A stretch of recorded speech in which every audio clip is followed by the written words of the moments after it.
Ayun mga kagambebes, gusto ko lang ipakita to. Yung isang Japan G dito na namalagi. Kahapon ko pa nakita to. Ayan. Diyan talaga siya, nandyan lang siya. Hindi na siya umalis. So bigyan natin to ng pagkain para magbalik siya dyan. Dito na lumaki. And same spot lang din siya na gumawa ng web mga kagambebes. Ayan. Lampas mo ko sa is na to. Medyo malaki na to mga kagambebes.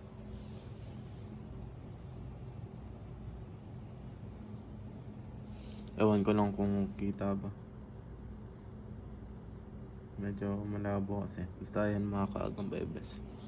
Tapos yung dalawa, ewan ko lang kung saan na napunta.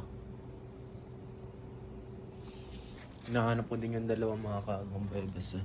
Pero nung nakaraan pa yun, parang ewan ko kung umalis ba dito. O kinain nga din kasi mas maliit sa kanya yun. So ayun, hanggang doon na lang muna mga kaagang bebes. Bibigyan ko lang ng pagkain to. Tapos, matutulog na ako. Peace out.